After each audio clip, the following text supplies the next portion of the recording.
లూకాసు వార్త 20 అధ్యాయము 29 నుంచి లూకాసు వార్త 19 నుంచి 40 దాకా చదువుతున్నాం.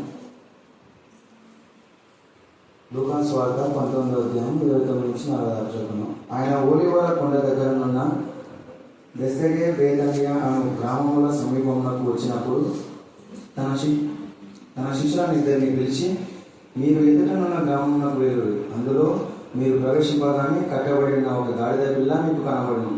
దాని మీద ఏ మనుషుడును ఎన్నడూ కూర్చుండలేదు. దానిని విప్పి తోలుకొని రండి. ఎవరైనాను మీరెందుకు దీన్ని కూర్చున్నారని మిమ్మల్ని అడిగిన ఎడల ఇది ప్రభువునకు కావలసినదని అతనితో చెప్పుడని చెప్పి వారిని పంపాను. పంపబడిన వారు వెళ్ళి ఆయన తమతో చెప్పినట్టే కనుగొని ఆ గాడిద పిల్లను కూర్చుండగా దాని యజమానులు, మీరు గాడిద పిల్లను ఎందుకు కూర్చున్నారని వారిని అడిగారు.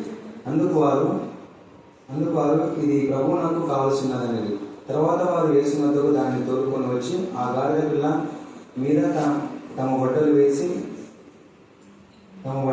యేసును దాని మీద ఎక్కించి ఆయన వెళ్ళుచుండగా తమ బట్టలు దారి పొడవున పరిస్థితి ఓలివల కొండ నుండి దిగు చోటికి ఆయన సమీపించుచున్నప్పుడు శిష్యుల సమూహం అంతయు సంతోషించుచు, ప్రభు పేరిట వచ్చు రాజు స్తుతింపబడును గాక, పరలోకమందు సమాధానము, సర్వోన్నతమైన స్థలముల్లో మహిమయు ఉండును గాక అని తాము చూసిన అద్భుతములన్నింటినీ గూర్చి మహాశబ్దంతో దేవుని స్తోత్రము చేయసాగి. ఆ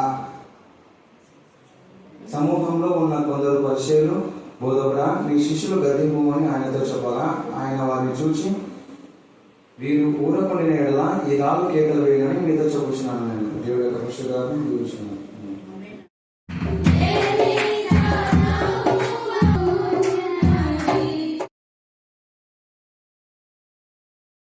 నుంచి శాపం నుంచి విడిపించడానికి సిలువలో ఆయన బలిదానంగా ఆయన తప్ప ఇంకెవ్వరు మన కోసమై బలి పశువుగా మార్చబడలేదు. ఏసే రక్తం తప్ప ఎవరి రక్తం కూడా మన పాపం కలిగి మనం శుద్ధి చేయలేదు. ఏసే రక్తము ద్వారానే మనకు విడుదల, విమోచన. ఇంకా పాపము ఊబిలో ఉండే వాళ్ళంతా కూడా మారు మనసు పొంది మారు మనసు అయిన ఫలాలు ఫలించండి. ఎందుకంటే రాకడ చాలా సమీపంగా ఉంది కాబట్టి పాపం విషయమై భయంకరమైన ఉగ్రత వస్తుంది అని మనకు తెలిసినప్పుడు పాపంల విషయమై పశ్చాత్తాపడాలి. మనం అనుకుంటున్నాం నేను చేసిన పాపాలు ఎవరు చూడలేదులే అని అనుకుంటాం. కానీ యేసయ్య ప్రతి పాపంలో కూడా మరి చూస్తున్నాడు, ప్రతి క్రియలు చూస్తున్నాడు. అవన్నీ కూడా బట్టబయలు చేస్తాడు. ఒక రోజు చీకటిలో చేసిన పాపాలన్నీ కూడా వెలుగులోకి తీసుకొని వస్తాడు. ఆ వెలుగులోకి తెచ్చినప్పుడు మనం సిగ్గుతో తల ఉంచుకోక ముందే మన బ్రతుకులు మార్చుకొని దేవుడికి మహిమకరంగా పరిశుద్ధంగా జీవిస్తూ దేవుని రాజ్య వారసులు కావాలి. Hallelujah, hallelujah, hallelujah, hallelujah, hallelujah, hallelujah. Thank you Jesus, thank you Jesus, thank you father, thank you father. Praise the lord, praise the lord, praise the lord, praise the lord. Yesu నామములో సంపూర్ణమైన సంతోష సమాధాన సమృద్ధి స్వస్థత. యేసు నామములో సంపూర్ణమైన ఆనంద, ఆదరణ, ఆశీర్వాద, అభివృద్ధి. యేసు నామములో సంపూర్ణమైన విడుదల, విమోచన, విశ్వాస, విజేత, వినయ, విజయ. యేసు నామములో సంపూర్ణమైన సమూహంతో మనం పీడింపబడుతున్నప్పుడు తండ్రి అయిన దేవుడు తన ప్రియ కుమారుని ఈ లోకానికి పంపి ఆయన రక్తంలో ఆయన యొక్క విలువ ద్వారా మన జీవితానికి క్షేమాన్ని, నెమ్మదిని, సమాధానం కలుగజేస్తున్నారు. కాబట్టి ఈ సమయమందు ఎవరు ఎంత బాధలు ఉన్నా ఒక్కసారి యేసయ్య నీ నామంలో నన్ను స్వస్థపరచు అని ప్రార్థించినప్పుడు ఆయన నామంలో మనకు స్వస్థత ఇచ్చే దేవుడు. చేతిబడి శక్తుల నుంచి, మాంత్రిక శక్తుల నుంచి, శుద్ధ శక్తుల నుంచి మనం విడిపించే దేవుడు. మరి కడిగి శుద్ధి చేసేవాడు. కాబట్టి యేసే రక్తము మన పాపం నుంచి శాపం నుంచి విడిపిస్తుందని, మనకు బాధ వేదన రోధ తొలగించి నెమ్మదిని సమాధానాన్ని కలుగ చేస్తుందని, యేసు నామమును మనం నమ్మి ఆయనను విశ్వసించి ఒక్కసారి యేసయ్య నన్ను కరుణించు అని చెప్పిన వెంటనే ఆయన కనికరం గల తండ్రి, ప్రేమ గల తండ్రి, కృపాసత్య సంపన్నుడు, ఆయన గాయపడిన హస్తంలో మనకు స్వస్థత కలుగ చేస్తాడు. ప్రార్థన చేసుకుందాం. ప్రేమ గల ప్రభా, మీకు ఎంతగా వందనాలు చెల్లిస్తాను ఆయన. ఈ ప్రాంతంలో నీ బిడ్డలు నా తండ్రి ఏ పరిస్థితిలో ఉన్నారో మాకు తెలియదు దేవా, ఎవరు ఏ వ్యాధులతో బాధపడుతున్నారో మాకు తెలియదు ఆయన. వారికి ఉన్న వ్యాధులు, వారికి ఉన్న రోగాలు, వారి కుటుంబంలో ఉన్నటువంటి అంధకార చేశక్తులు, అప్పులు, ఆర్థిక సమస్యలు ఏసునామమున గద్దించే బాధలుగా బంధించమని ప్రార్థిస్తున్నా దేవా. వారి పొలము పంటల్లో నా తండ్రి చక్కగా పండడానికి మీ కృపా దయచేయండి తండ్రి. వారి పిల్లల యొక్క విద్యలో వారి చక్కగా చదువులో పాస్ అవడానికి మీ జ్ఞానం దయచేయమని ప్రార్థిస్తున్నాం. మీరే జ్ఞానము, జ్ఞాన ఆధారమైనందుకు మేము స్తుతిస్తున్నాం దేవా. మీరు మా శైలంగా, మా దుర్గంగా, మా కోటగా ఉన్నారు. మీరే రాజుగా, ప్రభుగా ఉన్నారు తండ్రి. స్తోత్రం. మీరు ప్రతి బిడ్డకు నా తండ్రి పాప బంధకం నుంచి, నా తండ్రి శరీర బంధకాల నుంచి, అనారోగ్యం నుంచి విడిపించే దేవుడు అనే మీరు సమాధాన కర్త అయినందుకు నేను స్తుతిస్తూ దేవా, మీ నామమును మా తండ్రి ఈ బిడ్డలకు తెలియజేస్తున్నందుకు నేను స్తుతిస్తూ, మీ రక్తంలోనే నా ప్రభా నీ బిడ్డలకు శాంతిని, నెమ్మదిని, సమాధానం కలుగజేసి ఈ గృహాల్లో ఎక్కడ దురాత్మ సమూహంలో ఉన్నా అడన్నిటి నుంచి విడిపించమని ప్రార్థిస్తున్నా. మీకే వందనాలు చెల్లిస్తూ నా జయిస్తున్నామని ప్రార్థిస్తున్నాం తండ్రి. ఆమేన్, ఆమేన్, ఆమేన్.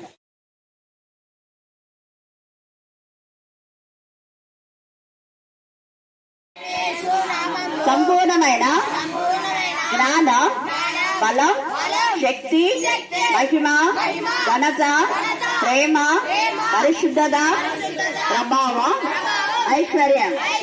హల్లెలూయా, hallelujah, hallelujah.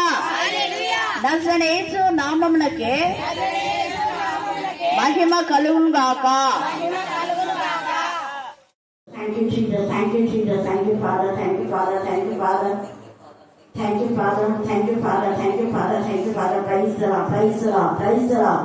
Praise the Lord. Praise the Lord. Praise the Lord. Praise the Lord. స్తోత్రం నాయన పరిశుద్ధులం. మీకు ఎంతగానో వందనాలు స్తోత్రం చెల్లించుకుంటున్నాం. మీ ఉదయ కాల సమయంలో ప్రత్యేక రీతిలో వేకువజామున నా ప్రభా నేను గణపరచడానికి, నేను మహిమపరచడానికి, నేను స్తుతించడానికి, నేను ఆరాధించడానికి అన్ని చెడులలో నీ నామమును గణపరిచే కృపను ధన్యతను మాకు ఇచ్చినందుకు ఎంత స్తుతించినా కూడా తక్కువే ప్రభా. ఈ మధ్యాహ్న కాల సమయంలో చదవన లేఖన భావం ఆశించి వినిచి మా అందరి జీవితంలో మీరు పరిపరచాలని ప్రార్థిస్తున్నాం దేవా. గాడిదకు మీరు ఎంత ప్రాధాన్యత ఇచ్చారో, అది ఏ పరిస్థితిలో ఉందో, ఎలాగ దానికి ఉపయోగపడిందో నా ప్రభావ మేము తెలుసుకోవడానికి మీ జ్ఞానాత్మత మాకు నింపమని ప్రార్థిస్తున్నాం దేవా. మా పైన దృష్టి నుంచి మాకు ఆలోచన చెప్పించుగాక, మీ ముఖకాంతి మా పైన ప్రకాశింపచేయుగాక, మీ చిత్తానికి మేము లోపరుచుకుందుగాక, ఆత్మీయ మనసేరిగి ఆత్మానుసారంగా ప్రార్థించాక ఆత్మ నడిపింపదాయిచుగాక. ఆత్మదేవ కృపగా నుండి శక్తిపైన దేవా మీకే స్తోత్రం. కనికరించండి. కృపాసత్య సంపన్నుడ, సర్వోన్నతుడ, సర్వ అంతర్యామి, సర్వ సృష్టికర్త మీకే స్తోత్రం, మీకే స్తోత్రం, మీకే స్తోత్రం, మీకే స్తోత్రం, మీకే స్తోత్రం. శిలువలో మీరు కార్చిన మీ రక్తాన్ని బట్టి మీ కరుణాపీఠం దగ్గర వస్తున్నాం ప్రభా. మీ కరుణాపీఠం పైన రక్తాన్ని జ్ఞాపకం చేసుకుని దేవా మీరు ఆ రక్త నిబంధనలో మీ బలమైన మమ్మల్ని మీ సొత్తుగా స్వకీయ సంపాదనగా చేసుకోవాలని ఇష్టపడి మాకున్న పాప కట్లన్నీ కూడా గర్వం, అహంకారం అనే కట్లను గేసిన లయపక్షమని ప్రార్థిస్తున్నాం దేవా. మీకే స్తోత్రం, మీకే స్తోత్రం, మీకే స్తోత్రం, మీకే స్తోత్రం, మీకే స్తోత్రం. ఇచ్చింది గాడిదకు ఉన్న విధేయత గల మనసు మీరు మాకు దయచమని మమ్ములు మాత్రం మీ చిన్నగా సమర్పిస్తున్నా యేసు క్రీస్తు శక్తి గల నామమున ప్రార్థిస్తున్నాం తండ్రి. ఆమేన్, ఆమేన్, ఆమేన్. ఏం చెప్పండి, మళ్ళీ చెప్పాలి. అంటే ఎందుకు ఈ కట్టబడిన గాడిద గురించి ప్రత్యేకంగా 4 సువార్తలు రాశారంటే, చాలా మంది మానవులు కూడా కట్టబడిన గాడిద లాగానే ఉన్నారు. కానీ ఈ గాడిద, కట్టబడిన ఈ గాడిద యేసుకి అవసరమైంది. బజార్లో విచ్చలవిడిగా తిరిగే గాడిదలు కొన్ని ఉంటాయి. బజార్లో తిరిగే గాడిదలు బజారు గాడిదలు అంటారు, బజారు మనుషులు అంటారు, ఇంకా రకరకాల పేర్లు పెట్టారు. అలాంటి వాళ్ళని యేసే కోరుకోలేదు. యేసేకి ఇష్టమైంది ఎవరు అంటే, ఆ పని చేయాలని ఇష్టపడి అలాంటి వాళ్ళను కట్టేసింటారు. లేదా ఒకవేళ దేవునికి వాడబడాలనే ఆశ ఉండి కూడా అపవాది వాళ్ళలో గర్వం, అహంకారం, ద్వేషం, కక్ష, ఈర్ష, పగలు, దేవునికి ఏవైతే విధంగా ఆ క్యారెక్టర్స్ ఉన్నప్పుడే వాడబడేవాడు. ఎందుకంటే దేవునికి వాడబడాలి అంటే మనం విధేయత చాలా ప్రాముఖ్యం. గాడిదనే ఎన్నుకోవడానికి చాలా ఉన్నాయి జంతువులు, కానీ ఆ జంతువుల్లో చాలా మటుకు విధేయత కలది గాడిద. హల్లెలూయా, హల్లెలూయా, హల్లెలూయా. అలాగనే గొర్రె పిల్లలు కూడా ఆయన గొర్రె పిల్లని ఎందుకు ప్రత్యేకంగా చెప్పాడంటే ఈ రెండు జంతువులు ముఖ్యంగా గొర్రె పిల్ల లోక పాపమును మోసుకొని పోవు దేవుని గొర్రె పిల్ల. జంతువులలో ఈ రెండింటికి చాలా ప్రాధాన్యత ఇచ్చినట్టుగా యేసయ్య ముఖ్యంగా మనం చూస్తాం. ఈ యొక్క గాడిద విషయంలో ఎన్నో పశువులున్నా గాడిదనే ఎందుకు ఎన్నుకున్నాడు అంటే మిగతా పశువులు కూడా కొన్ని బరువులు మోసుకుపోయేవి ఉంటాయి. అంటే ఎందుకు కానివ్వండి మిగతా కొన్ని అవి బరువులు మోసుకుపోవడానికి వాటికి ధాన్యాలు ఇంకా ఏవేవో ఉంటాయి. కానీ ప్రత్యేకంగా ఈ గాడిద ఏం మోసుకుపోతుంది అంటే ధాన్యాలు కూడా మోసుకుపోవచ్చేమో మేబీ. ఎక్కువగా ఈ గాడిదను అప్పట్లో చాలా మంది యూజ్ చేసేవారు ఆ గాడిద పైన ఎక్కడం. తల్లి మరియా యోసేపు వాళ్ళు కూడా ఇక్కడ నుంచి మీరు వెళ్ళాలంటే గాడిదనే వాహనంగా వాళ్ళు అప్పుడు యూజ్ చేశారు. హల్లెలూయా, హల్లెలూయా. ఈ యొక్క గాడిద చాలా భారాన్ని కూడా మోసేది. తర్వాత ఎంత గలీజగా ఉన్న బట్టలు వాసన కంపు కొడుతున్నా కూడా మురికి వాసన ఉన్నా వేరే వాళ్ళు వేరే పాత బట్టలు కానీ లేదా పనికిరాని బట్టలను మురికి బట్టలను టచ్ చేయాలంటే ఇష్టపడారు. కానీ ఈ గాడిద మీద వేస్తారు. అదే మళ్ళీ వేరే పశువుల మీద వేరు, ఆవులు కానివ్వండి ఎద్దుల బండ్ల మీద కూడా వేయడానికి ఇష్టపడరు, గాడిద మీదనే. ఆ యొక్క గాడిద ఎంత బరువున్నా కూడా దీనికి మోయడం చెప్పరు. ఆ బట్టలు ఉతకడానికి కావలసిన సౌడు ఉంటుంది అక్కడ. తర్వాత వాటిని ఉడకబెట్టడానికి ఒక పెద్ద చాలా వెయిట్ గా ఉండేటటువంటి అది ఏమంటారు దాన్ని ఒక ఆండలా ఉంటుంది, మీరు చూసినారు కదా, చాలా బరువు ఉంటుంది. దాంట్లో బట్టలేసి ఉడకబెడతారు. అలాగా వాటన్నింటినీ దాని మీద మోస్తారు. మళ్ళీ వాళ్ళకి ఏమైనా పిల్లలు ఉంటే ఆ పిల్లలు కూడా మళ్ళీ దాని మీద పెడతారు. అయితే ఈ గాడిద ఇంత కంపు వాసన ఉంది, చనిపోయిన వాళ్ళ బట్టలు మురికి బట్టలు అన్ని బట్టలు ఏ వేసినా ఇవి ఇంత మురికి ఉన్నాయి, నేను మొయ్యను చెప్పలేదు. ముఖ్యంగా మురికి బట్టలు మోయడానికి వాడేదే గాడిద. యేసయ్య లోక పాపములు మోసుకునే దేవుని గొర్రెపిల్ల కాబట్టి అంటే పాపములన్నీ కూడా నేను మోయబోతున్నాను. అలాంటిదే ఈ గాడిద కూడా ఇలాంటి పాత బట్టలు తీసుకుపోయి తర్వాత దాని పని ఏంటంటే రేవు దగ్గరికి తీసుకుపోయిన తర్వాత వాటిని శుభ్రం చేసి మళ్ళా శుభ్రమైన బట్టలు ఇంటికి తెచ్చే పని ఇది. పాత బట్టలు తీసుకుపోవాలా, మురికి బట్టలు తీసుకుపోవాలా, గలీజ బట్టలు తీసుకొని మోసుకొని పోవాలా, మరలా శుభ్రమైన బట్టలను మళ్ళా ఇంటికి తెచ్చే బాధ్యత ఈ యొక్క గాడిదది. యేసయ్య అందుకనే ఈ గాడిదను తీసుకున్నాడు. అంటే భయంకరమైన నీచమైన కంపు కొట్టే జీవితాలను కూడా యేసయ్య సహించి ఆ యొక్క నీరు పారే చోటుకి ఎలా తెస్తారో అలాగే వాక్యం అనే పాలలో లేకపోతే సంఘం అనే సహవాసం అనే దాంట్లో మనల్ని శుద్ధి చేసి మరలా మన ఇంటికి పంపుతాడు. మనం ఇక్కడికి వచ్చినప్పుడు మన యొక్క బ్రతుకులు మార్చుకొని వాక్యం అనే నీళ్ళలో ఉదక స్నానం చేయబడి ఈ వాక్యము సబ్బు లాంటిది, ఈ వాక్యము శుద్ధి చేసేది, ఈ వాక్యము శుద్ధ లాంటిది, బండ లాంటి ఉదయాన్ని కూడా శుద్ధి చేసేది. బండకేసి బట్టలు దనా కొడుతుంటాం కదా, కొట్టి దాన్ని శుభ్రం చేయడానికే. బండలు కేసి కొట్టే విధానంలో మన జీవితాలను కూడా మనలో ఉన్న మురికి పోనటువంటి పాపము జీవితాన్ని కూడా యేసయ్య శుద్ధి చేసి మనల్ని ఇంటికి పంపించేవాడు ఉంటారు. అందుకనే ఆయన గాడిదను కోరుకున్నాడు. తర్వాత ఈ గాడిద కష్టపడినది అంటే అది గాడిద పిల్లది అంటే అది ఇంకా మోయలేదులే అని యజమాని అనుకుని దాన్ని కట్టాడు. కానీ అది మోయగలదు అని యేసయ్య తెలుసు, దాన్ని వాడుకోగలను. యేసయ్య మోసిన తర్వాతనే ఆ యజమానుడు దానిపైన బట్టలు వేశాడు. ఈ విషయం చాలా మంది తెలియదు. హల్లెలూయా, హల్లెలూయా. అందుకే దానిపైన ఎవరు ఎన్నడూ ఎక్కలేదని కూడా రాయబడింది. ఎవరు ఎన్నడూ ఎక్కనటువంటిది అంటే అది యవన స్థాయిలో ఉన్నటువంటిది. యవన జీవితం దేవుడు అడుగుతున్నాడు. మన యవన జీవితంలో చాలా మంది యవనులు రెబెలియస్ గా ఉంటారు. యవన జీవితాన్ని దేవునికి సమర్పించాలా. ఈ యవనంలో ఉండే ఈ యొక్క గాడిద పిల్ల ఎప్పేటప్పుడు కానీ లేకపోతే నా యజమానికి నేను లోపడతాను, మీరెవరిని నిప్పడానికి అందా ఎంత విధేయత. యజమాని పెంచి బెదిరిస్తే యజమానికి మాత్రమే గాడిద లోపడతాయి, వేరే వాళ్ళైతే తంతాయి అసలు చెప్పాలంటే. అంటే ఇంత ఇదిగా ఆ యజమానుడు ముందుగానే వేసే చెప్పాడు, ఎవరైనా మీకు ఈ గాడిద విప్పేటప్పుడు ఎవరికి అని అడిగితే ఇవి ప్రభు కావాలి అన్నారు. ఒక్క మాట కూడా వాళ్ళు మాట్లాడారు. మనమైతే వెంటనే ఏదైనా చెప్పినామంటే దానికి రివర్స్ లోనే ఏమైనా పనులు చేస్తుంటాం. దాని ద్వారా మనం బ్లెస్సింగ్స్ రావు. ఇక్కడ ఈ యజమానుడు ఇప్పుడుంటే అంటే కారణం తెలియదు కాబట్టి ఎందుకు చెబుతున్నారు అన్నాడు క్యాజువల్ గా. ఇది ప్రభు కావాలి అనగానే ఒక్క మాట మాట్లాడలేదు. ప్రభు ఎవరు, ఆయన ఎవరు, ఆయనకి నేను ఎందుకు ఇస్తా, మనమైతే అంటాం ఖచ్చితంగా.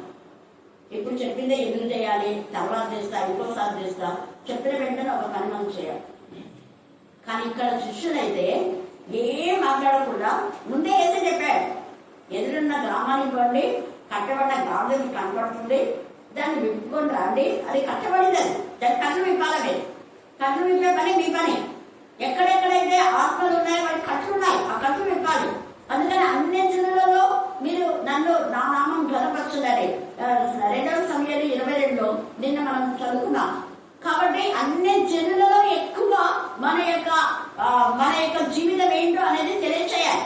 చిన్నపిల్లలు లేఖన భాగాలు చెప్పడం ద్వారా, మనం దేవుని స్థుతించడం ద్వారా అన్ని జిల్లాల్లో ఒక జ్ఞానోదయం అనేది వస్తుంది. చేతిబడి మాంతిక క్షుద్ర శక్తులను విడిపించు దేవాన్ని ప్రార్థన చేసినప్పుడు వాళ్ళకు ఒక అవగాహన, ఓహో యేసయ్య భయంకరమైన క్షుద్ర శక్తులు, చేతిబడి మాంతిక శక్తుల నుంచి విడిపించేవారా అన్న జ్ఞానం వాళ్ళకి వస్తుంది. హల్లెలూయా, హల్లెలూయా. ఎందుకంటే ఎక్కువ క్షుద్ర శక్తులతో, మాంత్రిక శక్తులతో, చేతిబడి శక్తులతో, దేవునికి విరోధమైన విధానంలో దురాత్మల, ప్రేతాత్మలు, అపవిత్రాత్మలు, దురాత్మల, ప్రేతాత్మలు, ఇవి 3 ఉన్నాయి. ఈ 3 రకాలుగా పీడింపబడే వాళ్ళు ఎక్కడికంటే ఇక్కడ డబ్బులంతా అనవసరంగా వేస్ట్ చేస్తుంటారు. కానీ ఉచితంగా యేసే నామం శక్తివంతమైంది. ఆ నామంలో ప్రార్థన చేస్తే ఎన్నో దురాత్మలు పోయినాయని మనకు అంత అనుభవమే. మన యొక్క మరి ప్రాంతంలోనే ఎన్నోసార్లు అలాంటి వ్యక్తుల సాక్ష్యం కూడా మనం విన్నాం. తెలియని వాళ్ళు ఎంతో మంది ఉంటారు. యేసే నామంలో ఇవి పోతాయని తెలియని వాళ్ళు ఉంటారు. వాళ్ళకు ముఖ్యంగా చెప్పాలి, ప్రజెంట్ పరిస్థితిలో ఎక్కువ మంది చేతిబడి మాంత్రిక క్షుద్ర శక్తులు, దురాత్మ, ప్రేతాత్మలు, అపవిత్రాత్మలతో నింపబడ్డాయి. అపవిత్ర ఆత్మలు అంటే దయ్యం పెట్టి గట్టిగా కేకలేసి అమ్మడం కాదు. అపవిత్ర ఆత్మ అంటే అవిధేయత కూడా అపవిత్ర ఆత్మనే. గర్వం అనేది అంటే ఇది సాతాను లక్షణాలు. సాతాను దేవుడి కంటే ఎక్కువగా నేను దేవుడు చెప్పింది నేను ఎందుకు వినాలి అని ఒక కాన్సెప్ట్ లో తను తాను హెచ్చించుకుంది కాబట్టి ఎక్కడ పడింది చెప్పాలి గట్టిగా, భూమి మీద పాదాలలో దోషమేబడింది. హల్లెలూయా, హల్లెలూయా. చూడండి, చదవండి యెషయా 14వ అధ్యాయం. అయ్యో తేజో నక్షత్రమా, నువ్వు ఒక పెద్ద నక్షత్రం అని ఏంటంటే విన్నపించుకుంటున్నావు. నీకు నువ్వే తేజో నక్షత్రమా, వేగోచుక ఎట్లు పడ్డావు నువ్వు అంటాడు. ఎట్లు ఆకాశం నుండి పడింది జనములను పడగొట్టడం అంటే గర్వం తాను వాళ్ళ మాట్లాడినప్పుడు వాళ్ళనే దేవుడి నుంచి వేరు చేస్తున్నది. జనంలో పడగొట్టిన నీవు నేల మట్టం వరకు, అంటే నేల అంటే భూమి కింది భాగంలో నేల అంటే అందుకే నేలలో నుంచి మనం తీశారంటే అప్పటికి నోవా కాలంలో వచ్చిన ప్రవాహం అవి వచ్చి పెద్దగా అదంతా పేరుకపోయింది. కొన్ని మరి ఆ యొక్క అడుగుల ఎత్తులో ఈ భూమి ఉంది. నేల మట్టితో, నేల ఇప్పుడు నోవా ప్రవాహం రానప్పుడు ఆ నేల మట్టితో నరులు చేశారు. ఇప్పుడు మనకు నేల కనపడదు, ఎవరి ప్రపంచంలో నేల కనపడదు, భూమి ఉంటుంది.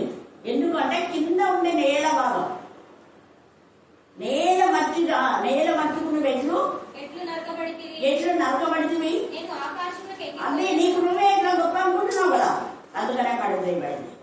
ఈ యొక్క మధ్యాహ్న కాల సమయమందు ఈ యొక్క గాడిద ఎంత విధేయత, ఆ యజమాని కూడా ప్రభువు కావాలంటేనే పంపించాడు. మరి మధ్యాహ్న కాలంలో ప్రభు కావాలని నీకు కూర్చుని అడిగితే, నీకు కొడుకుని అడిగితే ఇస్తావా నువ్వు? కానీ ఇస్సాకు అయితే నిజంగా అబ్రహాం ఇస్సాకు ఇచ్చాడు.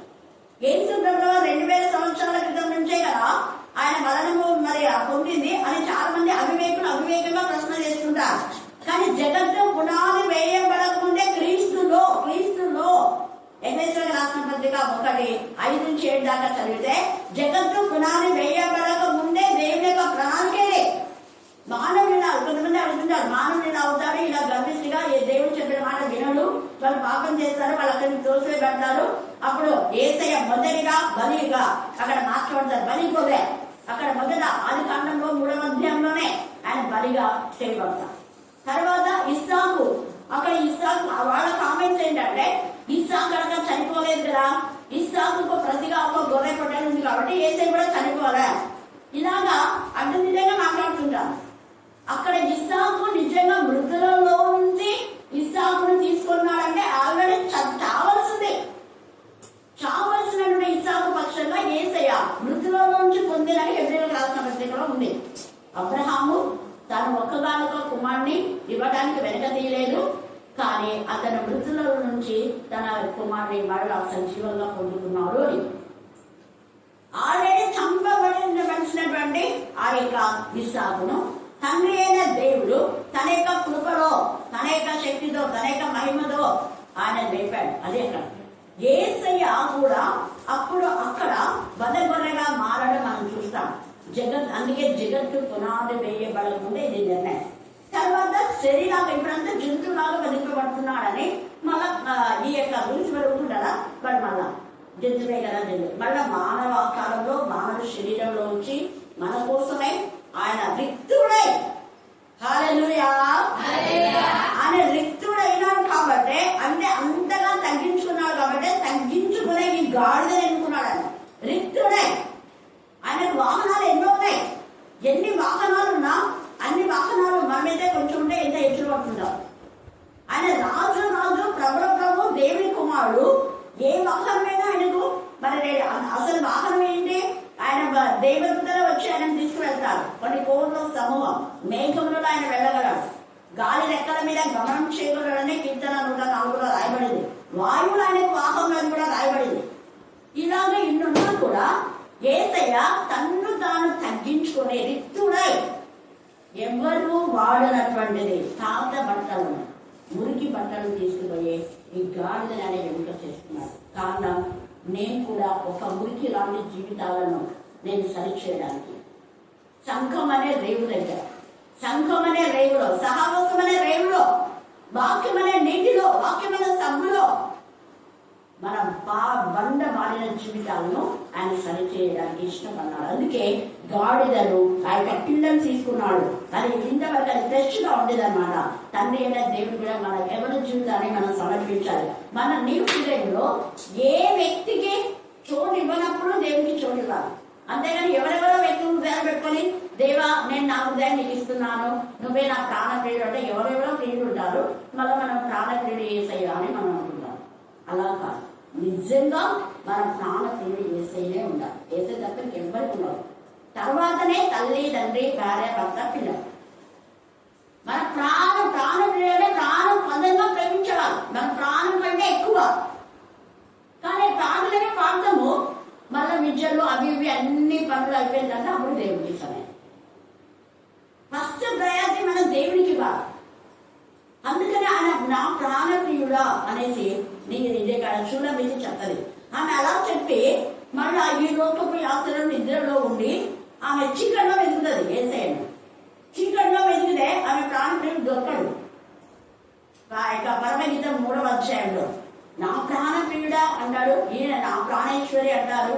అంత అన్నా కూడా అక్కడ ఆమె చీకట్లో వెతుకుతే దొరకదు. ఎప్పుడైతే ఆమె చీకటి నుంచి లేచి లోకస్తులను విడిచి తన నిజమైన ప్రాణప్రియని శుద్ధ హృదయంతో వెతకాలని బయటికి ఎప్పుడు వస్తుందో అప్పుడే నేను వచ్చిన వాళ్ళని విడిచి వచ్చిన కొంత దూరంలోనే నా ప్రియుడు నాకు అమ్మపడాను అని అంటున్నాను. అంటే నువ్వు అన్ని విడిచేయాలి, లోక బంధాలన్నీ విడిచేసేయాలి. యేసయ్యతో అనుసంధానం కావాలి, యేసయ్యను హత్తుకొని ఆనుకుని జీవించాలి. అందుకే ఈ యొక్క గాడిద తన యొక్క యజమానిని వదిలిపెట్టి యేసయ్య దగ్గరికి వస్తుంది. యేసయ్య ఎక్కితే అది విధేయతగా ఎంతగా ఇష్టపడింది. కానీ ఈ గాడిద పిల్ల పైన ఎప్పుడైతే యేసయ్య ఎక్కారో, యేసయ్య ఎక్కిన గాడిదకే విలువ మిగతా గాడిదకు లేదు. హల్లెలూయా, హల్లెలూయా, హల్లెలూయా.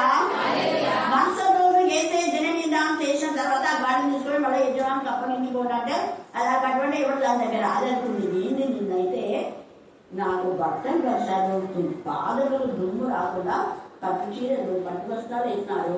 మరి తర్వాత చెట్ల కొమ్మలు నరికేసినారు. నా ముందు ఎంత ఇదిగా నన్ను ఆర్భాటంగా చేసి ఎంత బాగా చేసుకున్నారు. ఈ రోజు ఏమి ఎవరు పట్టించుకోవట్లేదు అంటే అప్పుడు పక్కన ఇంకో గాడు ఉంటా. నేను ఏసై అయిపోయినాడు కదా, అందుకని నీకు అంతా ఇప్పుడు ఏసై రెండు గారు నీకు ఎవరు నువ్వు పట్టించుకోరు, నువ్వు నాలాగనే అన్నావు. ఈ మధ్యాహ్నం నువ్వు ఏసై ఉంటేనే నీకు ఘనత, వాక్యంలో నింపబడితేనే నీకు ఘనత. నీ బ్రతుకులో ఏసై లేకపోతే ఏమాత్రం ఎవ్వరు పట్టించుకోవాలి, సైతం పట్టించుకో. ఎవరికి లేకపోయినా సైతానికి ఉంటుంది. దేవుడికి ఎప్పుడైతే మనం ఇష్టమైపోతామో అప్పుడు సాధారణ వెంటనే చూసుకొని ఉంటుంది కాస్త. ఈ యొక్క సమయం నుండి ఏసైలో మనం నింపబడాలి. ఏసయ్య మార్గంలో మనం ముందుకు సాగాలి. ఏసైనే మనం ప్రధానమైనటువంటి మరి వ్యక్తిగా మనం చూసుకున్నప్పుడు ఈ గాడిద ఇచ్చిన ఘనత కంటే దేవుడు మనల్ని అందుకే నిత్యోత్సవంతో మమ్మల్ని ఉండించిన మా దేవుడికి స్తోత్రమని శిష్యులందరూ కూడా ఆ మాట మాట్లాడుతుంటారు. దేవా నువ్వు మమ్మల్ని ఎంతగానో వీధులలో నీకు మహిమకరంగా నేను ఊరేగించబడుతున్నావు దేవా, అది కారణం నీ నామమే. నీ నామమే. ఈ కట్లు అనేది మనకున్నటువంటి కట్లు, పాపపు కట్లు ఏవేవి ఉన్నాయో మత్తయి సువార్త 15:17 ఉన్నాయి, ఎఫెసీ రాష్ట్ర పత్రిక 5:3 ఉన్నాయి, ప్రకటన 21:8 ఉన్నాయి, తర్వాత ఎఫెసీ 5:3 కూడా చెప్పాను కదా. ఇంకా ఇలాగ కొలస్సీలో తర్వాత ఎక్కడెక్కడైతే దేవునికి విరోధమైన గలతీ 5:19 ఇవన్నీ కట్లు. వాటిని విప్పుకుంటే యేసయ్య నీలోకి వస్తాడు, నీ జీవితం మారుతుంది.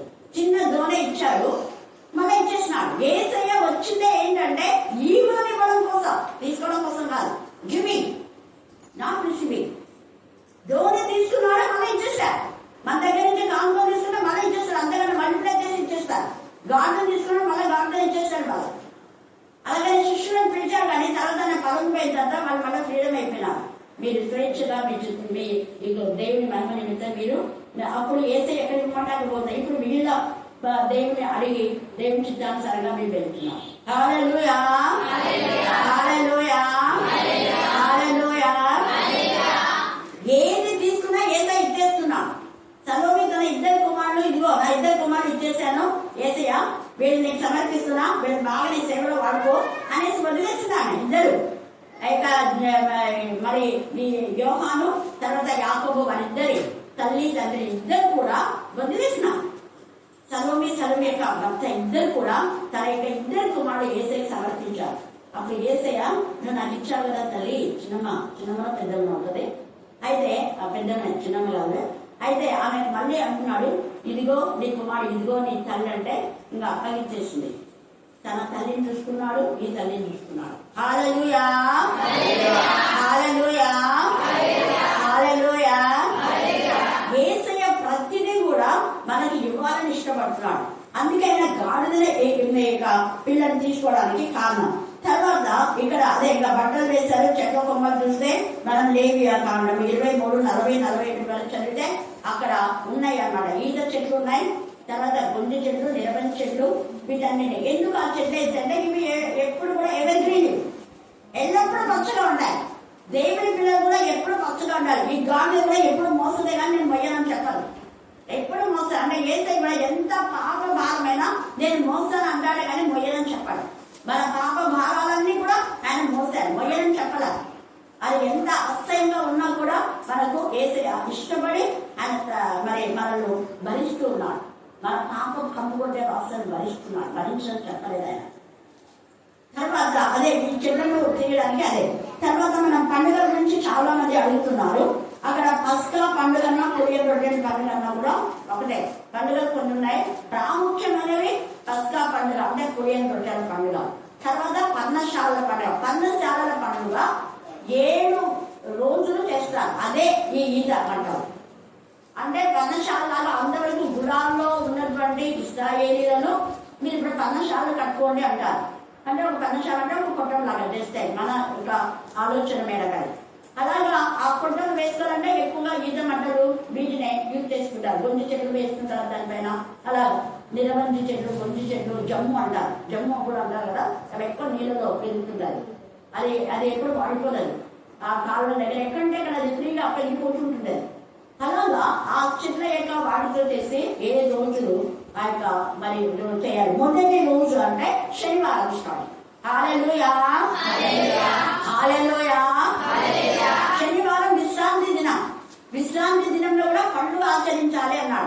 పండుగ లాగన్నాడు. తర్వాత పున్నమి నాడు పండుగ ఆచరించుడే అనేది, పున్నమి అనేది కూడా ఒక పండుగ, అదే అన్యులు చేసుకున్నారు. పున్నమి నాడు అంటే పూర్ణిమ అనే పండుగ ఏదో చేస్తున్నారు.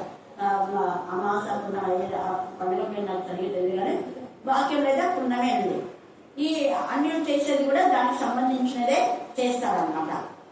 అదే అలాగా తర్వాత మనం చూస్తే కోత కాలం పండుగ, కోత పండుగ అంటారు. కోత వచ్చినటువంటి మొదటి ఆ యొక్క ప్రథమ ఫలములన్నీ దేవునికి ఇవ్వాలి. దేవునికి ఇస్తామంటే కానీ కొన్ని ఇస్తాం, కొన్ని ఖచ్చితంగా ప్రతిదీ దేవునికి ఇవ్వాలి. ఏ పంట పండినా కూడా అది దేవుని సన్నిధికి లేవీలకు రావాలి. లేవీలకు అంటే యాజకుడు. ఈయన కూడా శనివారం రోజు అక్కడికి వెళ్ళాడు.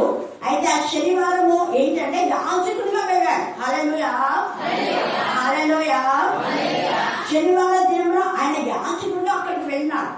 తర్వాత ఆయన ఇంకా ఏం చేస్తున్నాడు, అక్కడ వెళ్ళిన తర్వాత ఈ యొక్క గాడిదలను ఎక్కి ఆ తర్వాత ఏమంటాడు కదా, ప్రభు పేరిట వచ్చు రాజు స్తుతింపబడిన అంటే ఒక రాజుగా శనివార దినమున మొదట వస్తాడు, యెరూషలేము చూస్తాడు. మళ్ళా తర్వాత ఇప్పుడు జయనినాంగా రాజుగా ఆయన రాజుగా గాడిని ఎక్కి వస్తున్నాడు అనేది, ఆయన రాజుగా వస్తున్నాడు. ఆ తర్వాత ఆయన కొదన సింహం లాగా వస్తాడు, మనం తీసుకుపోవాలి అంటే మనం తీసుకుపోయేది రహస్యంగా. తర్వాత కొదన సింహం కంటే దేవునికి విరోధంగా ఉండే వాళ్ళందరినీ కూడా సమూల శిక్షించడానికి. హల్లెలూయా, హల్లెలూయా, హల్లెలూయా. అందుకనే ఆయన యాజకుడు, ప్రధాన యాజకుడు, ఆయన రాజు కూడా, రాజుల రాజు, ప్రభుల ప్రభు. అందుకని ఇక్కడ ఏమంటున్నాడు, ప్రతి రాజు గుర్రంలో ఎక్కుతాడు, కానీ ఈ రాజు అయితే గాడిదని ఎక్కాడు. అందుకనే ప్రత్యేకత. అందుకే ప్రభు పేరట అంటున్నాడు, ప్రభు పేరట వచ్చు రాజు స్తుతింపబడును గాక. తర్వాత సర్వోన్నతమైన అక్కడ పరలోకమందు సమాధానంలో సర్వోన్నతమైన స్థలములలో మహిమయు ఉండగా, ఉన్నతమైన స్థలములలో మన ఉన్నతమైన ఆలోచనలో ఉన్నామా, ఉత్తమమైన ఆలోచన మరియా ఉత్తమమైన దాన్ని కోరుకుందని మనం చూసుకున్నాం. అంటే ఆయన పాదముల దగ్గర. అందుకనే సర్వోన్నతమైన స్థలములలో మహిమ ఉండును కాక. మనం ఎప్పుడైతే దేవుడి నామములు గణపరిచి మహిమపరుస్తామో దేవుడు కూడా మనల్ని మహిమపరుస్తాడు, మనల్ని గణపరుస్తాడు. ఆయన గణపరిచేవాడిని ఆయన కూడా గణపరుస్తాడు, ఆయన తృణీకరించేవాడిని ఆయన కూడా తీసుకుంటాడు. అంతే. తర్వాత చూడండి ఇక్కడ 41వ వచనం, ఆయన పట్టణంలోకి సమీపించినప్పుడు దాన్ని చూసి ఏం చేశాడు, దాని విషయమై ఏడ్చి. ఇంత సంతోషంలో ఉన్నాడు, ఆయన అందరూ పొగుడుతున్నారు. ఆ పొగడ్తలకు ఆయన పొంగిపోలేదు, పొగడ్తలకు పొంగిపోడు, ఇట్లకు ఆయన పొంగిపోడు. అదే ఒక క్రైస్తవ జీవితం యొక్క లక్ష్యం. పొగడ్తలకు పొంగిపోకూడదు, ఎవరు ఏమన్నా కూడా నిందలకు మనం పొంగిపోకూడదు. ఏసై మధ్యాహ్న కాలం నీతో నాతో మాట్లాడుతున్నాం. ఆయన అంతగా ఆయన సంతోషింపచేసి ఎంత ఉల్లాసంతో అక్కడ మనం సీఎం కుమారి బాలవంగా పశు బిడ్డలకి నీ రాజు వస్తున్నాడు, నువ్వు ఉత్సహించు, సంతోషించు, గంతులు పెట్ట అందరూ సంతోషపడుతున్నారు. తన పిల్లలు పెద్దలు అందరూ కూడా సంతోషపడి ఆ ఈత మంటలు సంతోషానికి గుర్తు, ఈత మంటలు చల్లదానానికి గుర్తు, ఈత మంటలు యూనివర్సల్ గుర్తు. అవి అటు ఇటు దాని కొమ్మలను తీసుకోవాలి. దాని వేరు ఆ రూట్ నీరు ఎక్కడ ఉంటుంది అక్కడి వరకే పోతుంది, వేరే వేళ్ళతో అది కలవదు, అన్నిటితో కలవదు, అది ప్రత్యేకింపబడింది. తర్వాత పరిశుద్ధత కూడా గుర్తు, ఈత మంటలు కానీ కొబ్బరి పరిశుద్ధత గుర్తు. కాబట్టి ఈ యొక్క అన్యులంతా మేము పరిశుద్ధంగా చెయ్యి అని చెప్పేసి ఆ కొబ్బరి బోండ అక్కడ కొట్టేస్తారు. ఆ నీళ్ళతో మమ్మల్ని శుద్ధి చేయాలి, నీళ్ళు ఇట్లా జరుగుతుంది, వాళ్ళు శుద్ధి అయినట్టు అనమాట. కొబ్బరి యూజ్ చేస్తారు, కొబ్బరి చెట్ట చేయడానికి కారణం అదే. ఇంకా ఈత కళ్ళు తాగుతాం, చదువు అని చెప్పి తాగుతాం, ప్రతిదీ కూడా. కానీ ఇదంతా శుద్ధి చేయడానికి, ఇది చీపులు చేస్తే మన ఇళ్ళని శుద్ధి చేసుకోవాలంటే ఈత వాటినే యూజ్ చేయాలి. పరిశుద్ధతకు గుర్తు ఇది ఈత చెట్టు. అందుకనే ఆ తర్వాత ఇంకా ఇన్ని చాలా ఉన్నాయి. బలానికి కూడా ఈ యొక్క ఖర్జూరపు యొక్క పండ్లు బలానికి కూడా గుర్తు. ఖర్జూరపు ఆకులైనా లేదా కొబ్బరి కూడా బలానికి గుర్తాయి. ఈత పండ్లు కూడా ఆయుర్వేదిక దేనికి అవి యూజ్ అవుతాయి, దాని విత్తనాలు కూడా యూజ్ అవుతాయి. హల్లెలూయా, హల్లెలూయా. ఇంత ఆనందంతో ఉంటే అక్కడ వేరే వాళ్ళు వీళ్ళను ఊరకుండుడి అని అని అంటూ ఉంటే యేసయ్య అన్నాడు, వీళ్ళు ఊరుకుంటే ఎవరైనా కేకలేసారా, ఈ మధ్యాహ్నం మందు నువ్వు దేవుడి నామని గణపరుచుకున్నా మహిమపరుచుకున్నా మౌనంగా ఉంటే నీ పక్షంగా రాళ్ళు అంటే అన్ని వస్తారు. కొంతమంది ఇంతమంది ఉన్నారు, మరి ఉదయం రమ్మంటే రాలేదు, పెద్దలంటే సరే. మీరంతా ఏమైంది రావడానికి? రాళ్ళు కేకలు వేస్తాయి. అర్థమైంది, రాళ్ళకు పూజించే వాళ్ళు మారి ఎక్కడ అంత దూరం నుంచి వచ్చినాడు కావాలి. అక్కడి నుంచి మన వీళ్ళంతా రాళ్ళను పూజించిన వాళ్ళు. రాళ్ళు కేకలు వేస్తే అర్థం ఇదే. ఇశ్రాయేలు జనాంగం అంతా కూడా దెబ్బపడుతున్నారు. ఇశ్రాయేలు జనాంగమే దేవుని స్తుతించాలి, ఆయన ప్రజలను స్తుతించాలి, ఆయన ప్రజలను కనపరచాలి. ఇన్ని మేలు పొందుకున్నటువంటి మీరు దేవుని కనపరచుకున్నా మీరు మౌనంగా ఉంటే అదిగో ఇప్పుడు మారిన అన్నిలు కేకలు వేస్తాయి, రాళ్ళు కేకలు వేస్తాయి అంటారు. హల్లెలూయా, హల్లెలూయా. రాతి బొమ్మలు పూజించే వాళ్ళు బాహాటంగా ధైర్యంగా దేవుని కనపరుస్తున్నారు. మరి ఆ వీధులంతా అన్ని దగ్గరికి పోవద్దని మనలోకి భయం, కానీ ధైర్యంగా అందరూ మంచిగా దేవునికి మహిమకరంగా జరిగింది. చాలా చాలా అన్నమాట. ముందు మనం ఏదైనా ఒక స్టెప్. అసలు గుళ్ళులో ఈ ఈత బట్టలు పట్టుకునేది, క్యాంటెడ్ సర్వీస్ ఇవన్నీ లేవు సార్. తర్వాత సండే స్కూల్ పిల్లలతో ఏదైనా నాటకాలు వేయించడం ఇవన్నీ. అప్పుడు నేను కర్నూలులో తీసుకుపోయినప్పుడు చూసి పిల్లలు మనం కూడా ఇలా చేస్తే బాగుంటాను మధ్యలో వాళ్ళకు మెసేజ్ చేయాలని తెలిసినప్పుడు నేను ఇక్కడ తీసుకుపోయాను. ఇంకా ఎవరైనా తీసుకురా పాప అన్నందుకు నేను అప్పుడు సండే చర్చికే వెళ్ళాలని కాబట్టి అప్పుడు తీసుకుపోయినప్పుడు వాళ్ళు అందరూ చూసి సంతోషపడి ఆహా మనం కూడా ఇలా అంటే ఓకే ఏం పర్వాలేదు తీసుకురండి అని చెప్తే అప్పుడు పిల్లల్ని అప్పుడు పెద్దలు ఇవ్వాల చాలా ఒక 4-5 సంవత్సరాల వరకు పిల్లలే వాక్యాలు చెప్పుకుంటా, వాక్యాలు పాటలే వేరే వేరే వాళ్ళతోనే. టీచర్స్ జస్ట్ గైడ్ చేస్తారు, గట్టిగా వాళ్ళే వాక్యాలు చెప్పి ఎవరో నా కాపాడనేది ఇంకా ఏది కట్టు చూస్తే అది ఆ వాక్యాలు వాళ్ళతో చెప్పి తర్వాత వాళ్ళ సంఘమంతా పోయేది. సంఘమంతా పోవడం తర్వాత నేర్చుకుంది. సంఘమంతా ఎప్పుడు పోయేదంటే పునరుద్ధానం అప్పుడు ఒక్కసారి. కాబట్టి ఈ సమయంలో మనకి జ్ఞాపకం చేసుకోవాలి, దేవుని చేసిన వేళ్లలో దేనిని మనం మరవకూడదు. అంత సంతోషంగా కూడా యేసయ్య ఏడ్చి అంటే సంఘం విషయమే. ఈ మధ్యాహ్నం సంఘములో జరిగేటటువంటి అక్రమాలు, అన్యాయాలు, అవినీతిని బట్టి మనం కూడా ఏడ్చి ప్రార్థన చేయాలి. సంఘం అనేది ఎవరిదో అనేది కాదు. సంఘం అనేది ఒక సహవాసం కూడా అర్థమవుతుంది. ఒక ప్రదేశానికి, ఒక ప్రాంతంలో కూడా మన ప్రాంతాన్ని చెడిపోతూ ఉంటే మనం ఏం చేస్తున్నాం? ఏడుస్తున్నామా? ఇక్కడ యేసయ్య చూడండి, ఆయన పట్టణంలో సమీపించినప్పుడు దానిని చూచి దేన్ని చూసినాడు? పట్టణం, యెరూషలేము పట్టణం చూసి ఏడ్చాడు. మరి గూడును చూసి ఏడుస్తున్నావా? గూడులు ఎలాగ ఉండదో తెలుసా మీకు? గూడులో ఏమి ఎక్కువగా మరి ఏ విధానంలో ఉన్నాయి అవన్నీ తెలుసుకుంటే నీ గుండె కదిలిపోతుంది. భయంకరమైనటువంటి మరి చేష్టలు జరుగుతూ ఉంటాయి, కానీ విని ఎరగనివి. అందుకే పట్టణం చూసి ఏం చేశాడు ఆయన? ఆయనకంతా తెలిసిపోయింది ఏ పట్టణంలో ఎంత భయంకరంగా మరి పట్టణం తయారు చేయబడిందో. అది పరిశుద్ధ పట్టణం, అది దావిది పట్టణం ఒకప్పుడు, అది దేవుడికి ఇష్టమైన పట్టణం, దేవుడు కోరుకున్న పట్టణం. మరి ఆ పట్టణాన్ని ఇలా చేశారు కాబట్టి దేవుడు కూడా దాన్ని రాయి మీద రాయి కూడా నేను చేస్తానని చెప్పి ఒక ఇది వేస్తాను. దాని దొంగలు కూడా మీరు చేశారు కాబట్టి నాశనం చేస్తానంట. 47 వచనం తర్వాత అది మళ్ళా రాత్రి మనం ధ్యానం చేసుకుందాం. 47 వచనం చదవండి. ఆయన ప్రతిదినం దేవాలయంలో బోధించుతున్నప్పుడు ప్రధాన యాజకులు, శాస్త్రులను, ప్రజలను, ప్రధానులను ఆయన నాశనం చేయజూచుచుండేది. చూడండి, ఈయన డైరెక్ట్ గా ఇట్లా మాట్లాడి ఎంత దొంగలుగా మార్చున్నారా దేవుని మందిరాన్ని. ఇది పరిశుద్ధమైన స్థలం కదా, ఈ పరిశుద్ధమైన స్థలంలో మీరు ఎందుకు ఇలా చేశారు? ఆయన కన్నులకు అన్నీ తెలుసు.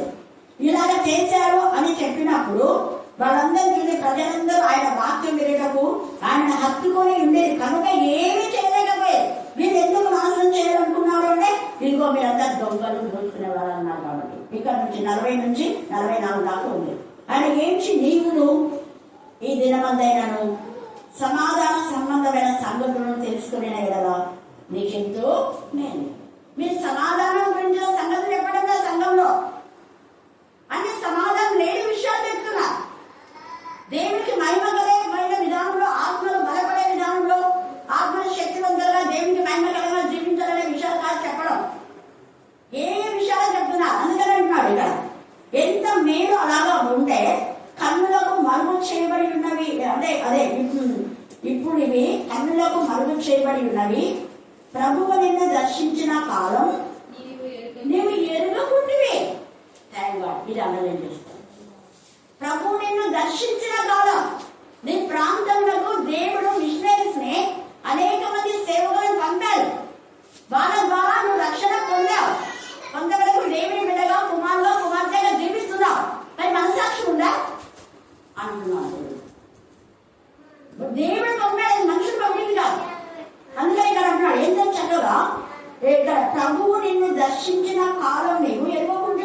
లేక నీ శత్రువులు నీ చుట్టూ గట్టు కట్టి ముద్దలు వేసి అన్ని ప్రక్కల నిన్ను అరికట్టి నీలో ఉన్న నీ పిల్లలతో కూడా నేను నేల కలిపే.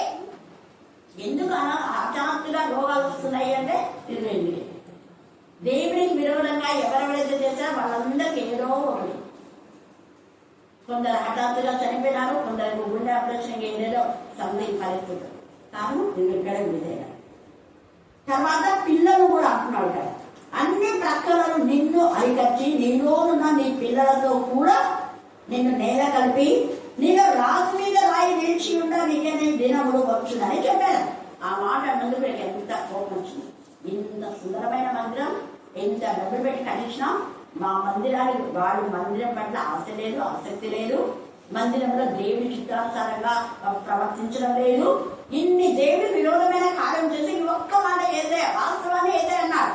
ఆ ఒక్క మాట అన్నందుకు ఏసై మీద ఇంత మందిరాన్ని రాయి మీద రాయకుండా క్షమిస్తాను, నువ్వు నిన్ను నాశనం చేస్తాను. అది ఆయన దేవాలయంలో ప్రవేశించి అందులో విక్రయం అంటే క్రయం, ఒక చోట క్రయ విక్రయం ఉంది, ఇక్కడ విక్రయం చేయి వాడతాడు. విక్రయం అంటే వ్యాపారం. నా మందిరము ప్రార్థనా మందిరం అనబడి ఉన్నది. అయితే వీరు దాన్ని ఏం చేసినారు, దొంగల గుహ చేసిందని చెప్పి వారిని వెళ్ళగొట్టని ఆరంభించారు.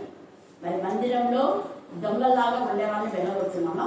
కేవలం వెళ్ళగొడుతున్నాం. మనం ఆత్మ పద్ధతి తీసుకుని మన హృదయమే దేవునికి ఆలయం అయితే మన హృదయంలో ఏసై ఉండే, నీ హృదయంలో ఏసై ఉన్నప్పుడు ఏసైకు ఇష్టమైన క్యారెక్టర్ ఉందా? దేవునికి విరోధమైన క్యారెక్టర్ ఉంటే దాన్ని మనం వెళ్ళగొట్టాలి. లేదంటే నిన్నే నీలో నుంచి ఏసైనా వెళ్ళిపోతాడు. రెండింటిలో ఏదో మనమే కోరుకుంటాం. నీలో నుంచి ఏసై వెళ్ళిపోవాలా, లేదా నీలో ఉన్న దురాత్మలు వెళ్ళిపోవాలా? కింగ్ సౌలు పరిశుద్ధాత్మను ఆహ్వానించి పరిశుద్ధాత్మ ఉండగా పరిశుద్ధాత్మకు వ్యతిరేకంగా అభిషిక్తులైన దావీదు పైన విషపు చూపు, అభిషిక్తులైన దావీదు మేలు చేస్తే మేలుకు ప్రతిగా కీడు చేసి ఆయన చంపాలని ఆయన వ్యతిరేకంగా ప్లాన్ ప్రణాళికలు వేసినాడు. దావీదు చెప్తున్నాడు, నాయన నువ్వు అలా వాళ్ళ మాట వినొద్దు, నేను చెప్పించే వాళ్ళందరూ దుర్మార్గులు, నిన్ను పావులాగా వాడుతున్నారు, నా పైన నేను రెచ్చగొడుతున్నారు. దావీదు చెప్పినా వినలేదు. నీ మాట నేనేం తినేది అన్నట్టుగా. అందుకనే తన కంఠం మీద తలపడి చనిపోయాడు. కారణం పరిశుద్ధాత్మ పోయింది, దురాత్మ ప్రవేశించింది. దురాత్మ వాళ్ళనే హత్య చేస్తుంది. ఇస్కరియోతు కూడా అలా ఉంది. ఇంకా మిగతా వాళ్ళు చాలా మంది అలాగే. కొంతమంది చెప్తున్నారు దురాత్మ పడి వాళ్ళు చచ్చారు ఇలాగా అలాగా అని. దురాత్మ దొంగతనం, హత్య, నాశనం చేయడానికి వస్తుంది. నీ జీవితంలో నీకున్న సమాధానం, నెమ్మదిని, ఆత్మీయస్థితిని, నీకున్న విశ్వాసం, నీకున్న విధేయత, నీకున్న ప్రేమ, నీకున్న పరిశుద్ధతను పోగొట్టడానికి అనేకమైన ఆలోచనలు దేవునికి విరోధమే అవి ఉన్నామంటే నువ్వు ఆధ్యాత్మికంగా ఎదగకపోగా సౌలు పరిస్థితి రాకుండా మన జీవితం, మన యొక్క హృదయాన్ని దేవునికి మహిమకరంగా మలుచుకుందాం. ఇలాంటి పరిస్థితులు దొంగల ద్వారా చేయకుండా మన ప్రాంతం కూడా, ఇక్కడ పట్టణం కూడా, ఇక్కడ మందిరం అన్నాడు, మరి ఇక్కడ పట్టణాన్ని గురించి వచ్చాడు. రెండు అంటే మందిరం ఎక్కడైతే శుద్ధంగా ఉంటుందో అక్కడ పట్టణం కూడా బాగా ఉంటుంది. మందిరంలో దేవునికి విరోధమైన ఎప్పుడైతే చేయాలో పట్టణం కూడా చేస్తాయి. అపవాదికి ఇంకా అది బాగా దానికి ఇంకా ఇదన్నమాట. మందిరాలు ఎప్పుడైతే దేవునికి మహిమకరంగా ఉన్న మందిరాలు ఉన్న చోట దేవునికి అక్కడ మహిమకరంగానే ఉండాలి. ఆ సిటీస్ కూడా ఇప్పుడు యెరూషలేము దేవునికి మహిమకరంగానే ఉంది ప్రశంస. హల్లెలూయా, హల్లెలూయా, హల్లెలూయా, హల్లెలూయా.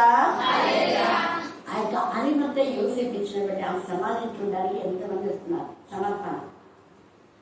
సమర్పణ అనేది అర్పణల పండుగలో ఉంది, అర్పణల పండుగలో ఉంది. ఇవన్నీ మనం చూసుకొని దేవునికి మహిమకరంగా మన కట్లని నింపుకొని గేసని మన హృదయంలోకి ఆహ్వానించి మన హృదయంలో దేవునికి మహిమకరంగా ఇష్టంగా ఆయన కోరుకున్న విధానంలో ఆయన మన కట్లు విప్పి మనలో నివాసం చేసే విధానం. అక్కడ దోణి కట్టలు విప్పమన్నాడు, కూర్చున్నాడు.